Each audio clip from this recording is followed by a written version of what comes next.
the Olympia, you see pictures of guys and stuff like that. I've not seen pictures of anybody. I mean, I know that guy that you trained, Jeff Long, looks real good, right? Yeah, he's freaky. You got the Michael Liberatore, you got Big Sean Allen, you got Brandon Curry, Brandon Ray. Yeah. Brandon Curry's really good, right? Yeah, he's BSN, one of the BSN guys.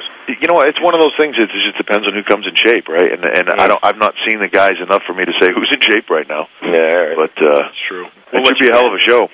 We'll let you off the hook on this one. Yeah, I don't have any. Who do you think's going to take the Olympia this year? What's that? No. That's what I'm going to be grilling him on tomorrow for my. I don't want to ruin John's article for the magazine. I don't want to kill it off. Yeah. But, you know, it's going to be interesting now without Kai Green there, and, you know, because I think, you know, Victor, I can understand not doing it, but with Kai not doing it, I think he would have been top 3, you know, or at least top 5, maybe. Yeah, definitely could have been. Yeah. So I mean, if he came in really tight, he would have been right up there. So I mean, it's going to be interesting now. It opens up some spots and stuff. Isn't it great that you can actually talk bodybuilding with Triple H, John? It's awesome, you know, because he knows his shit. It's what I mean, it's funny. That's what I started out. You know, I mean, when I was 14, there's 2 things I like: wrestling and going to the gym. You know what I mean? And I've just always, you know, people say what they want about bodybuilding, or I admire powerlifting, I admire bodybuilding, all that stuff. It's just, I dig it. I respect the dedication that goes into it and everything that goes into it. And I consider myself, I might not compete, but I consider myself a bodybuilder too. It's what I do, you know. Hell yeah. You guys are. Most of you guys are training. What? He's hardcore. The guy doesn't miss a meal. He's got all his food prepared. He doesn't miss the gym. You know, it's amazing. I love it. I think it's great. You know, because that's probably why you're going to have longevity also in the sport. You have a chef that makes all your meals? No. I mean, we have a housekeeper here, stuff like that. But when I'm on the road, I mean, you know, 90% of the time when it's most difficult for me is when I'm on the road.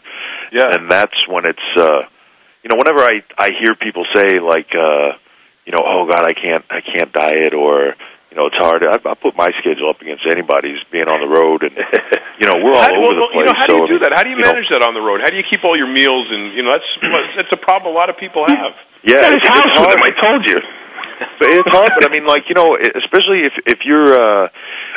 I tell you what, the hardest thing is, and since I've been working with Dave, it's really turned around for me, is it's the carb thing that, you know, you can go most places, even like when I'm overseas and it's catered food and all that stuff like that or whatever, I can find clean protein. Yeah. You know, and I just bring nuts and oil with me and stuff like that. I can get all the protein I want, and then, you know, for carb sources, I just have to be selective. You know, if I have to, I'll cut out some carbs and I won't eat as much, you know, those days or whatever if I have to. You know, I'll miss carbs if I need to, and can always add them in later, you know. Dave lets you eat carbs? Off season, you know. Yeah. He was getting me ready for WrestleMania. I was having none, and then I was doing that protein vegetable stuff for a while too. That was brutal. Yeah, now he's looking great. I don't know if you saw the pictures from last night. He's got abs, and you're holding your condition good. Yeah. Yeah, I mean, I feel real good. You know, it's funny. Like, people get on what we do all the time. You know, you read things or you hear people talking about what we do, and this guy's not in shape, or that guy's. It's not easy. You know, it's not easy staying in shape. Guys like Batista, I'll take my hat off to him because he's a genetic freak. Yeah, he's in shape. You know, I mean, guys like that, and you know, even Cena. I mean, Cena's big as a house, and he's pretty lean, and he's real strong. And I mean, you know, he's taking the same drug test all of us are. You know, they get tested. They get tested seriously, John. Really seriously. No, I know. Tripp explained it to me one time. I couldn't believe it. How we take a minimum. We have a minimum of. You get tested a minimum of 4 times in a year. They're completely random, but I mean, I've been back from my quad injury for right at about a year. I came back the end of August, so almost a year, and I bet you I've probably taken somewhere in the range of 10 to 12 tests this year. Jeez. Yeah. The Olympics don't test like that. They should, but they don't. No, yeah. I know. And I mean, they've tested our guys overseas. They've tested them, you know what I mean, in foreign countries and stuff like that. You show up at the building and there's the guy. And it's a totally independent testing. It's totally independent. It's run by a third party. We have no control of it. The company actually Vince finds out the positives after the talent does. Wow. He doesn't even find out first, you know. So you know, and it's pretty severe. I mean, it's first offense is 30 days, 30-day suspension, no pay. Second is 60-day suspension. Third is dismissal. You're gone. Yeah. And then the no pay thing sucks. What's that? Anybody gotten dismissed? I don't think anybody's gotten let go yet. We have a couple people with 2 strikes. You know? Wow. But the funny thing is and again, I shouldn't say this I'm not 100% accurate on this, but I think we probably, I'm guessing and I don't know we don't let out who tests positive for what. We disclose, like if somebody tests positive, it's public knowledge and it's on our website and stuff like that, but it just says they were suspended for violation of the wellness policy. It doesn't say what they were doing, but just from what I hear around the locker room and stuff, I would say more of the suspensions are from recreational stuff than they are any kind of anabolic or anything like that, you know. No shit. What about painkillers? Aren't painkillers a big deal with you guys? Because that's what he's saying. Yeah, they can be, you know, because, you know, first of all, though, and this is my big beef with our business is guys, you know, when the Benoit thing happened a year ago, and I'm listening to all these idiots on TV that are in our business say, you know, I'm listening to like guys like Conan or something like that say, well, you can't be a wrestler without taking painkillers and this and that and all these other things. I'm here to tell you can, because I do it.